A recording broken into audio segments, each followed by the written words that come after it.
அமெரிக்க போர்க்கப்பல்களை இலக்கு வைத்து ஈரான் மேற்கொண்டிருக்கக்கூடிய அதிரடியான தாக்குதல்களும் பற்றி எரியும் தென்கொரியாவினுடைய ஐக்கிய அரபு அமீரகத்தினுடைய எண்ணெய் கப்பல்களும் ஈரானுக்கு எதிரான பதிலடி தாக்குதல்களை மேற்கொள்ளப் போகும் அமெரிக்க விமானப்படையும் கடற்படையினரும் ஏற்பட்டிருக்கக்கூடிய உச்சக்கட்ட பரபரப்பும் ஐக்கிய அரபு அமீரகத்திற்கு எதிரான ஏவுகணை தாக்குதல்களை ஆரம்பித்த ஈரான் பாரசீக வளைகுடா மற்றும் ஹெர்மோஸ் ஜலசந்தி பிரதேசத்திலே புதிய முற்றுகையை அறிவித்துள்ள ஈரான் துரத்தி அடிக்கப்பட்ட சவுதி அரேபியாவினுடைய எண்ணெய் கப்பல்களும் ஈரானிய கடற்படையின் இறுதி எச்சரிக்கைகளும் போர் பயிற்சிகளை மேற்கொள்ளும் பஹ்ரைனிய இராணுவமும் ஹிஸ்புல்லா இராணுவத்தின் உச்ச தாக்குதல்களும் ஜோசப் பவுன் மற்றும் நவாப் சலாமுக்கு எதிரான கோஷங்களும் ஆர்ப்பாட்டங்களும். இது ஈரான் அப்டேட்டின் 129வது காணொலியா. ஏற்ற காணொலியை பார்வையிடாதவர்கள் அவசரமாக குறித்த காணொலியை பார்வையிடுங்கள். அப்போது தான் செய்திகளுடைய தொடர்ச்சியை உங்களுக்கு தெளிவாக புரிந்து கொள்ள முடியும்.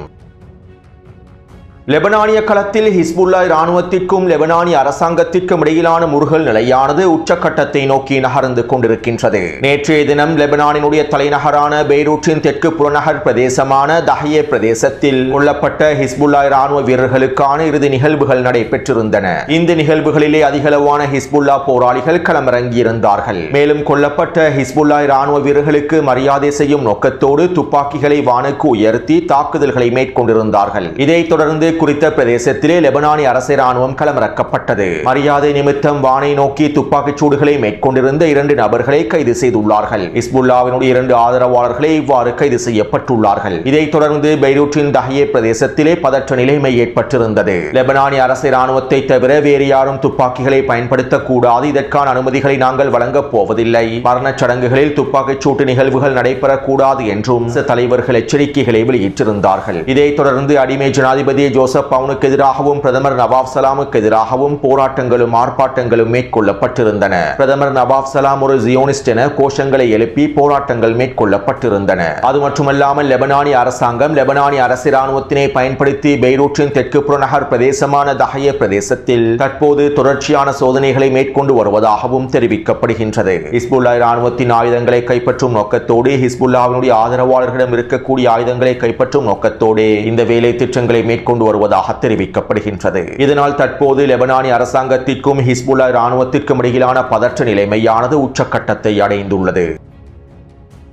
அத்தோடு ஹிஸ்புல்லா இராணுவத்தினர் இஸ்ரேலிய ஆக்கிரமிப்புக்கு எதிராக தொடர்ச்சியான தாக்குதல்களை மேற்கொண்டு வருகின்றார்கள். இதற்கமைவாக நேற்றைய தினம் இஸ்ரேலிய ஆக்கிரமிப்பு இராணுவத்திற்கு எதிராக 12 தாக்குதல்களை மேற்கொண்டுள்ளார்கள். இன்று காலையிலிருந்து மாலை வரையில் 8 தாக்குதல்களை மேற்கொண்டுள்ளார்கள். இதற்கமைவாக தெற்கு லெபனானின் பயாதா பிரதேச எல்லை பகுதியிலே நிலை கொண்டிருக்கக்கூடிய இஸ்ரேலிய ஆக்கிரமிப்பின் 2 கவச படைப்பிரிவுகளை இலக்கு வைத்து ரத்வான் படைப்பிரிவினர் வீரியமான தாக்குதல்களை மேற்கொண்டுள்ளார்கள். இந்த தாக்குதலிலே ஹிஸ்புல்லாவின் தியாக படைகள் பயன்படுத்தப்பட்டிருப்பதாக தெரிவிக்கப்படுகின்றது. மேலும் 2 மெர்காவா போர்த்தாங்கிய வாகனங்களும் 2 புல்டோசர் வண்டிகளும் அளிக்கப்பட்டுள்ளன. புல்டோசர் வண்டிகளை இயக்கக்கூடிய 4 பேர் குறித்த இடத்திலேயே கொல்லப்பட்டிருப்பதாக தெரிவிக்கப்படுகின்றது.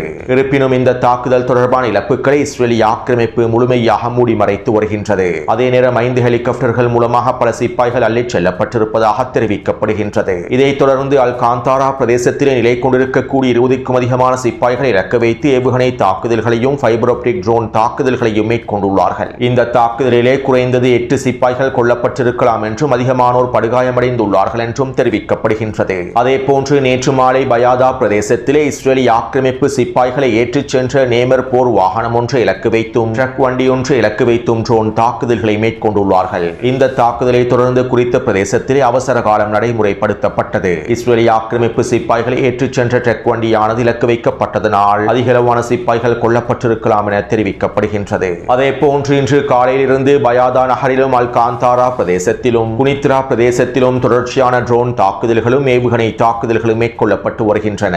இந்த தாக்குதல்களிலே 2 மெர்காவா போர்த்தாங்கி வாகனங்களும் 1 ஜீப் வண்டியும் 3 புல்டோசர் வண்டிகளும் அளிக்கப்பட்டுள்ளன. குறித்த பிரதேசங்களில் இருந்தும் இஸ்ரேலிய ஆக்கிரமிப்பை பின்வாங்க செய்யும் நோக்கத்தோடு இந்த தாக்குதல்கள் மேற்கொள்ளப்பட்டு வருகின்றன. அதே போன்று இஸ்ரேலிய ஆக்கிரமிப்பு கடந்த 40 மணித்தியாலங்களுக்குள் தெற்கு லெபனான் பிரதேசத்தை இலக்கு வைத்தும் லிச்சானி நதி கருகாமில் இருக்கக்கூடிய பகுதிகளை இலக்கு வைத்தும் 20க்கும் அதிகமான வான்வழி தாக்குதல்களை மேற்கொண்டுள்ளது. குறிப்பாக தெற்கு லெபனான் பிரதேசங்களை தரைமட்டமாக்கக்கூடிய காப்பெட் குண்டு தாக்குதல்களையே மேற்கொண்டுள்ளது. அடுத்து ஐக்கிய அரபு அமீரகம் ஒபெக் கூட்டமைப்பிலிருந்து முழுமையாக வெளியேறி இருந்தது. மேலும் இன்றைய தினம் அரபு நாடுகளோடு எண்ணெய் ஏற்றுமதி அமைப்பிலிருந்தும் ஐக்கிய அரபு அமீரகம் முழுமையாக வெளியேறியுள்ளது. ஜியோனிஸ் ஐக்கிய அரபு அமீரகம் ஏனைய அரபு அடிமைகளோடு இருக்கக்கூடிய தொடர்புகளை முழுமையாக துண்டிக்கும் நோக்கத்தோடு இந்த முடிவுகளை தொடர்ச்சியாக எடுத்து வருகின்றது. மேலும் இதற்கு பின்னால் இருக்கக்கூடிய ஐக்கிய அரபு அமீரகத்தின் நோக்கங்கள் தொடர்பாக முன்னைய காணொளிகளில் தெளிவாக குறிப்பிட்டுள்ளேன். அத்தோடு ஐக்கிய அரபு அமீரகத்திற்கு அடுத்தபடியாக பஹ்ரைனும் சில காய் நகர்த்தல்களையும் தயார்படுத்தல்களையும் மேற்கொண்டு வருகின்றது. இதற்கமைவாக தற்போது பஹ்ரைன் போர் பயிற்சிகளை ஆரம்பித்திருப்பதாகவும் தெரிவிக்கப்படுகின்றது. நாளைய தினத்திலிருந்து பஹ்ரைனி இராணுவம் இந்த போர் பயிற்சிகளை ஆரம்பிக்கும் என குறிப்பிடப்படுகின்றது. ஈரானுக்கு எதிரான போரிலே ஐக்கிய அரபு அமீரகம் நேரடியாக களமிறங்கும் போது பஹ்ரைனும் ஐக்கிய அரபு அமீரகத்தோடு களமிறங்கும் நோக்கத்தோடு இந்த பயிற்சிகளை மேற்கொண்டு வருவதாக தெரிவிக்கப்படுகின்றது. மேலும் பஹ்ரைனை கைப்பற்றுவதற்கான பல வேலை திட்டங்களை ஈரானிய தலைமைகள் மேற்கொண்டு வருவதனால் இந்த அச்சுறுத்தல்களில் இருந்து பஹ்ரைனை பாதுகாப்பதற்காகவும் இந்த போர் பயிற்சிகள் மேற்கொள்ளப்படுவதாக தெரிவிக்கப்படுகின்றது. இருப்பினும் ஈரானிய இராணுவத்தினர் பஹ்ரைனின் நிலத்தை சுத்தப்படுத்தாமல் விட மாட்டார்கள். பஹ்ரைனில் இருக்கக்கூடிய அதிகளவான மக்கள் ஈரானுக்கு முழுமையான ஆதரவை வழங்குகின்றார்கள். மேலும் அடுத்த கட்ட போரிலே ஐக்கிய அரபு அமீரகத்திற்கு அடுத்தபடியாக ஈரான் பஹ்ரைனையே முழுமையாக கவனிக்கும். மேலும் பஹ்ரைனுக்குள்ளே பல காய் நகர்த்தல்களையும் மேற்கொள்வதற்கு திட்டமிட்டுள்ளது. இதனாலேயே தற்போது ஈரானுக்கு எதிராக களமிறங்குவதற்கு பஹ்ரைனும் தயாராகி வருவதாக தெரிவிக்கப்படுகின்றது. அடுத்து டொனால்ட் ட்ரம்ப் ஹெர்முஸ் ஜலசந்தி பிரதேசத்திலே போரை அறிவித்துள்ளார். முன்னைய காணொளியில் இவை தொடர்பாக தெளிவாக குறிப்பிட்டிருந்தேன். ஹெர்முஸ் ஜலசந்தி பிரதேசத்திலே சிக்கிக் கொண்டிருக்கக்கூடிய எண்ணெய் கப்பல்களை வர்த்தக கப்பல்களை பாதுகாப்பாக மீட்டெடுப்பதற்காகவும் ப்ராஜெக்ட் ஃப்ரீடம் என்கின்ற இராணுவ நடவடிக்கைகளை ஆரம்பித்துள்ளோம் என டொனால்ட் ட்ரம்ப் அறிவித்துள்ளார். மேலும் ஹெர்முஸ் ஜலசந்தி பிரதேசத்தினூடாக வர்த்தக கப்பல்களை பாதுகாப்பாக வெளியேற்றுவதற்கு அமெரிக்க இராணுவமும் தயாராக இருப்பதாகவும் அமெரிக்க கடற்படைகள் முழுமையாக தயாராக இருப்பதாகவும் அமெரிக்க மத்திய கட்டளை தளபதியும் அறிவித்துள்ளார். இப்படியான நிலைமையில் ஈரானின் காத்தமல் அன்பியா தலைமையகத்தின் ஊடக பேச்சாளர் இவ்வாறு தெரிவித்தார். ஹெர்முஸ் ஜலசந்தி பிரதேசத்தினுடைய பாதுகாப்பு ஈரான் இஸ்லாமிய குடியரசினுடைய இராணுவத்தின் கட்டுப்பாட்டிலேயே இருக்கின்றது. ஹெர்முஸ் ஜலசந்தி பிரதேசத்தினூடாக பாதுகாப்பாக பயணிக்க வேண்டுமாக இருந்தால் ஈரானிய இராணுவத்தோடு ஒருங்கிணைப்புகளை ஏற்படுத்த வேண்டும். ஈரான் வழங்கியிருக்கக்கூடிய பாதையின் வழியாகவே பயணிக்க வேண்டும். ஈரானோடு ஒருங்கிணைப்பை ஏற்படுத்தாத எந்த ஒரு கப்பலும் பயணிக்க அனுமதிக்கப்பட மாட்டாது. அதே போன்று எந்த ஒரு ஆயுதப்படையும் ஹெர்முஸ் ஜலசந்தி பிரதேசத்தினை கடக்காது. குறிப்பாக அமெரிக்க போர்க்கப்பல்களோ அமெரிக்க இராணுவமோ ஹெர்முஸ் ஜலசந்தி பிரதேசத்தினை கடக்கவே முடியாது. முன்னைய போர்க்களத்திலே அமெரிக்க போர்க்கப்பல்கள் செய்ததை தற்போது செய்ய முடியாது. அமெரிக்காவினுடைய ஒரு இராணுவ கப்பலை கூட நாங்கள் அனுமதிக்கப் போவதில்லை. ஹெர்முஸ் ஜலசந்தி பிரதேசம் முழுமையாக எங்களுடைய கட்டுப்பாட்டில் தான் இருக்கும் என காத்தமல் அன்பியா தலைமையகத்தினுடைய ஊடக பேச்சாளர் தெரிவித்தார். இதைத் தொடர்ந்து அமெரிக்காவுடைய மத்திய கட்டளை தளபதி இன்னும் ஒரு அறிக்கையை வெளியிட்டார். ஹெர்முஸ் ஜலசந்தி பிரதேசத்தினை கடப்பதற்கு தயாராக இருக்கக்கூடிய அனைத்து கப்பல்களும் தைரியமாக கடக்க வேண்டும். கண்ணிவெடிகள் இல்லாத பாதையை நாங்கள் உங்களுக்கு வழங்குகின்றோம். இந்த பாதையின் வழியாக நீங்கள் பாதுகாப்பாக வாருங்கள். உங்களுக்காக அமெரிக்க போர்க்கப்பல்கள் தயாராக இருக்கின்றன. உங்களை பாதுகாப்பதற்கான எல்லா விதமான வேலை திட்டங்களையும் நாங்கள் மேற்கொண்டு வருகின்றோம். மேலும் உடனுக்குடன் நாங்கள் ஒவ்வொரு கப்பல்களோடும் தகவல்களை பரிமாற்றிக் கொள்வோம். இதனால் அனைவரும் எங்களோடு தொடர்பில் இருங்கள். கண்ணிவெடிகள் இல்லாத பிரதேசத்தினூடாக நாங்கள் உங்களை பாதுகாப்பாக கொண்டு செல்கின்றோம் என அமெரிக்க மத்திய கட்டளை தளபதி அறிவித்தார்.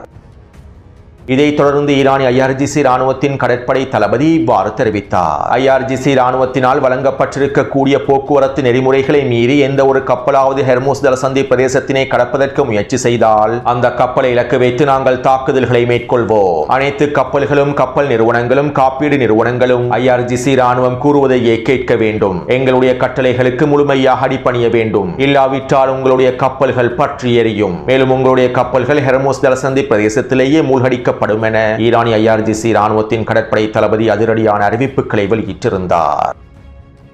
ஈரானிய கடற்படையினுடைய அறிவிப்புகளை தொடர்ந்து அமெரிக்க போர்க்கப்பல்கள் முன்னேறுவதற்கு முயற்சி செய்தன.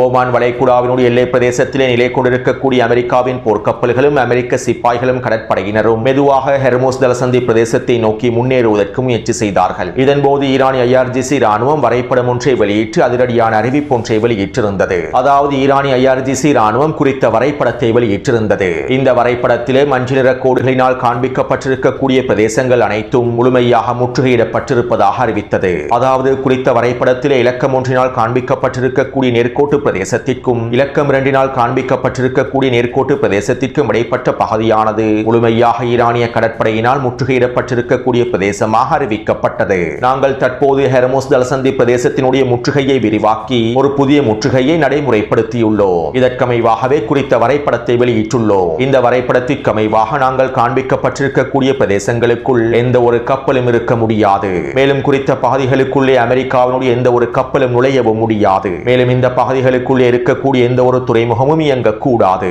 இதற்குள்ளே இருக்கக்கூடிய அனைத்து பிரதேசங்களும் ஈரானிய கடற்படையினுடைய கட்டுப்பாட்டுக்குள்ளேயே இருக்கும். எந்த ஒரு கப்பலானது ஈரானிய கடற்படையின் கட்டளைகளுக்கு கட்டுப்படவில்லையோ அந்த கப்பலை நாங்கள் முழுமையாக அழித்து விடுவோம். மேலும் எங்களுடைய இந்த புதிய முற்றுகையை மீறுவதற்கு யாரும் முயற்சி செய்ய வேண்டாம் என ஈரானிய IRGC ராணுவம் அறிவித்தது. ஈரானினுடைய இந்த புதிய முற்றுகையில் இருக்கக்கூடிய மிக முக்கியமான விடயம் என்னவென்றால் ஐக்கிய அரபு அமீரகத்தினுடைய துறைமுகங்களும் இந்த புதிய முற்றுகையில் இணைக்கப்பட்டிருப்பதே. அதாவது ஈரானிய கடற்படையினர் ஐக்கிய அரபு அமீரகத்தினுடைய துறைமுகங்களையும் முற்றுகையிட்டுள்ளார்கள். ஏற்கனவே ஐக்கிய அரபு அமீரகத்தின் ராசல் கைமா துறைமுகத்தில் இருக்கக்கூடிய நங்கூரமிடப்பட்டிருக்கக்கூடிய அனைத்து கப்பல்களும் எண்ணெய் கப்பல்களும் முழுமையாக வெளியேறிவிட வேண்டும் என ஈரான் கட்டளையிட்டிருந்தது. தற்போது ஐக்கிய அரபு அமீரகத்தினுடைய தெற்கு பிரதேசத்தில் இருக்கக்கூடிய மிக முக்கியமான துறைமுகங்களான கோர்ஃபகான் மற்றும் ஃபுஜேரா துறைமுகங்களும் ஈரானிய ராணுவத்தினால் முற்றுகையிடப்பட்டுள்ளன. குறித்த துறைமுகங்களை பயன்படுத்தி ஐக்கிய அரபு அமீரகம் எண்ணெய் ஏற்றுமதியை செய்வதற்கு திட்டமிட்டிருந்தது. ஒபெக் கூட்டமைப்பிலிருந்து ஐக்கிய அரபு அமீரகம் முழுமையாக வெளியேறி ஹெர்முஸ் ஜலசந்தி பிரதேசத்தோடு சம்பந்தப்படாத இந்த 2 துறைமுகங்களையும் பயன்படுத்தி எண்ணெய் ஏற்றுமதியை மேற்கொள்ள முடியும், எண்ணெய் வியாபாரத்தை மேற்கொள்ள முடியும் என திட்டமிட்டிருந்தது. முன்னைய காணொலிகளில் இவை தொடர்பாக நான் தெளிவாக குறிப்பிட்டிருந்தேன். எனவே தற்போது ஈரான் அதிரடியாக புதிய கடற்படை முற்றுகையை அறிவித்திருப்பதனால் ஐக்கிய அரபு அமீரகத்தினுடைய குறித்த துறைமுகங்களும் இந்த முற்றுகைக்குள் உள்ளடங்கப்பட்டுள்ளன. இதனால் இதற்கு பிறகு கோர்ஃபகான் துறைமுகத்திலோ ஃபுஜேரா துறைமுகத்திலோ ஏதாவது ஒரு கப்பல் நிலைநிறுத்தப்படுமாக இருந்தால் அந்த கப்பலை இலக்கு வைத்து ஈரானிய கடற்படையினர் தாக்குதல்களை மேற்கொள்வார்கள். மேலும் குறித்த துறைமுகத்திலிருந்து எண்ணெய் கப்பல்கள் வெளியேறவும் முடியாது. அதே போன்று அமெரிக்க கடற்படையினால் அமெரிக்க இராணுவத்தினால் குறித்த துறைமுகங்களை நோக்கி நகரவும் முடியாது. இந்த பகுதிகள் அனைத்தும் தற்போது ஈரானிய கடற்படையின் முழுமையான கட்டுப்பாட்டுக்குள் கொண்டு வரப்பட்டுள்ளது. சுருக்கமாக குறிப்பிடுவதாக இருந்தால் ஒரே கல்லில் 2 மாங்காய் என்பதனை போன்று ஐக்கிய அரபு அமீரகத்தினுடைய துறைமுகங்களையும் முற்றுகையிட்டு ஹெர்முஸ் ஜலசந்தி பிரதேசத்தினுடைய முற்றுகையையும் விரிவுபடுத்தியுள்ளார்கள். இவ்வாறு ஈரான் புதிய கடற்படை முற்றுகையை அறிமுகம் செய்ததற்கு பின்பு வரைபடங்களை வெளியிட்டதற்கு பின்பு அமெரிக்க போர்க்கப்பல்கள் மீண்டும் உள்ளே நுழைவதற்கு முயற்சி செய்தன. ஈரான் விதித்திருக்கக்கூடிய தடைகளை மீறி ஹெர்முஸ் ஜலசந்தி பிரதேசத்தை நோக்கி முன்னேறுவதற்கு முயற்சி செய்தன. இதற்கமைவாக ஈரானினுடைய இந்த தடைகளை மீறி USS கென்பரா என்கின்ற போர்க்கப்பலே முன்னேறியது. இந்த சந்தர்ப்பத்தில் ஈரானிய கடற்படையினர் அதிரடியான ஏவுகணை தாக்குதல்களை மேற்கொண்டார்கள். குறித்த போர்க்கப்பலுக்கு எச்சரிக்கை வழங்கும் நோக்கத்தோடு 2 ஏவுகணை தாக்குதல்கள் மேற்கொள்ளப்பட்டிருந்தன. ஈரானிய கடற்படையினுடைய இந்த ஏவுகணை தாக்குதலோடு குறித்த போர்க்கப்பலானது முழுமையாக பின்வாங்கியுள்ளது. மேலும் ஹெர்முஸ் ஜலசந்தி பிரதேசத்தை நோக்கி நகர்வதற்கு தயாராக இருந்த ஏனைய அமெரிக்க போர்க்கப்பல்களும் தற்போது பின்வாங்கியுள்ளன. மேலும் ஈரானிய கடற்படையினர் அமெரிக்க இராணுவத்திற்கு இறுதி எச்சரிக்கைகளை வழங்கினார்கள். இது எங்களுடைய எச்சரிக்கை தாக்குதல்கள் மாத்திரம்தான். நீங்கள் மீண்டும் எங்களுடைய எல்லைக்குள்ளே வருவதற்கு முயற்சி செய்தால், நாங்கள் அடையாளப்படுத்தி இருக்கக்கூடிய பிரதேசங்களுக்குள்ளே நுழைவதற்கு முயற்சி செய்தால் உங்களுடைய போர்க்கப்பல்களுக்கு எதிராக வீரியமான தாக்குதல்களை மேற்கொள்வோம் என ஈரானிய கடற்படையினர் எச்சரிக்கைகளை வெளியிட்டார்கள். மேலும் இதைத் தொடர்ந்து இன்று மாலை குறித்த போர்க்கப்பல்கள் பல கிலோமீட்டர்களுக்கு பின்வாங்கி இருப்பதாக தெரிவிக்கப்படுகின்றது. அது மட்டுமல்லாமல் ஈரானின் அதிவேக படகுகள் தற்போது குறித்த பிரதேசங்களுக்குள்ளே முழுமையாக களமிறக்கப்பட்டுள்ளன. உச்செச்சரிக்கையில் ஈரானிய கடற்படையினர் அனைத்து விதமான வேலை திட்டங்களையும் மேற்கொண்டு வருகின்றார்கள். இப்படியான நிலைமையில் ஐக்கிய அரபு அமீரகத்தின் எட்னோக் நிறுவனத்திற்கு சொந்தமான எண்ணெய் கப்பல் ஒன்று ஈரானிய இராணுவத்தின் கட்டளையை மீறி செயற்பட ஆரம்பித்தது. இதன்போது ஈரானிய கடற்படையினர் அதிரடியான ஏவுகணை தாக்குதல்களை மேற்கொண்டிருந்தார்கள். இதனால் குறித்த எண்ணெய் கப்பல் சேதமடைந்துள்ளது. இதைத் தொடர்ந்து தென்கொரியாவுக்கு சொந்தமான ஒரு எண்ணெய் கப்பலும் ஈரானிய கடற்படையின் கட்டளையை மீறியிருந்தது. இந்த சந்தர்ப்பத்திலே ஈரானிய கடற்படையினர் ஏவுகணை தாக்குதல்களை மேற்கொண்டார்கள். இந்த தாக்குதலினால் தற்போது குறித்த கப்பலானது எண்ணெய் கப்பலானது தீப்பற்றி எரிந்து வருவதாக தெரிவிக்கப்படுகின்றது. அதே போன்று சவுதி அரேபியாவுடைய எண்ணெய் கப்பல்களும் சரக்கு கப்பல்களும் ஹெர்முஸ் ஜலசந்தி பிரதேசத்தினை நுழைவதற்கு ஆரம்பித்தன. இந்த சந்தர்ப்பத்திலே ஈரானிய கடற்படையினர் வழங்கிய இறுதி எச்சரிக்கைகளை தொடர்ந்து குறித்த கப்பல்கள் சவுதி அரேபியாவுடைய சரக்கு கப்பல்கள் பின்னோக்கி தெரித்து ஓடிவிட்டன. இதைத் தொடர்ந்து டொனால்ட் டிரம்பினுடைய நிர்வாகம் அமெரிக்க மத்திய கட்டளை தளத்திற்கு உத்தரவுகளை பிறப்பித்திருந்தது. நாங்கள் தற்போது வளைகுடா பிரதேசத்திலே எங்களுடைய தாக்குதல் விதிகளை மாற்றிவிட்டோம். ஈரானினுடைய எந்த ஒரு அச்சுறுத்தல்களையும் முடிவுக்கு கொண்டு வரும் நோக்கத்தோடு தாக்குதல்களை பதிலடி தாக்குதல்களை மேற்கொள்வதற்கு நாங்கள் உத்தரவிட்டுள்ளோம். இதற்கமைவாக ஈரானிய அச்சுறுத்தல்களை தாக்குவதற்கு நாங்கள் அமெரிக்க கடற்படையினருக்கு முழுமையான உத்தரவை பிறப்பித்துள்ளோம் என டொனால்ட் டிரம்பினுடைய நிர்வாகம் அறிவித்தது. இந்த தகவல்களை அமெரிக்க மத்திய கட்டளை தளபதியும் வெளியிட்டிருந்தார். இதைத் தொடர்ந்து ஈரானிய மூத்த இராணுவ தளபதி இவ்வாறு தெரிவித்தார். எந்த ஒரு சூழ்நிலைக்கும் ஈரான் முழுமையாக தயாராகவே இருக்கின்றது. நாங்கள் முழுநீள போருக்கு தயாராகவே இருக்கின்றோம். அமெரிக்காவினுடைய அச்சுறுத்தல்களுக்கு நாங்கள் ஒரு பொழுதும் பயப்பட போவதில்லை. இதை உறுதிப்படுத்தும் வகையிலேயே நாங்கள் அமெரிக்க போர்க்கப்பல்களுக்கு எதிராக எச்சரிக்கை தாக்குதல்களை மேற்கொண்டுள்ளோம். அடுத்த தடவை எங்களுடைய தாக்குதல்கள் இவ்வாறு அமைந்திருக்காது. நாங்கள் வரைந்திருக்கக்கூடிய கோடுகளுக்குள் அமெரிக்காவினுடைய எந்த ஒரு கப்பல் நுழைந்தாலும் நாங்கள் அவற்றை மூழ்கடிப்போம். எங்களுடைய இந்த கட்டளைகளையும் எச்சரிக்கைகளையும் நீங்கள் குறைவாக மதிப்பிட்டு விட வேண்டாம். நாங்கள் முழுநீள போருக்கு தயாராக இருக்கின்றோம். பாரசீக வளைகுடா பிரதேசத்திலே சாகசங்களை களமிறக்குவதற்கு தயாராகவே இருக்கின்றோம். நாங்கள் அமெரிக்க போர்க்கப்பல்களை மாத்திரம் இலக்கு வைக்கப் போவதில்லை. இனி வரக்கூடிய நாட்களில் பல சாகசங்களையும் எதிர்பார்ப்பீர்கள் என ஈரானிய ராணுவத்தின் மூத்த தளபதி தெரிவித்துள்ளார். இந்த தகவல்களை தஸ்னீம் ஊடகம் வெளியிட்டுள்ளது. அத்தோடு 2 மணித்தியாலங்களுக்கு முன்பு ஈரான் ஐக்கிய அரபு அமீரகத்திற்கு எதிரான ஏவுகணை தாக்குதல்களை ஆரம்பித்திருந்தது. இதன் ஆரம்ப கட்டமாக 4 ஏவுகணை தாக்குதல்கள் மேற்கொள்ளப்பட்டுள்ளன.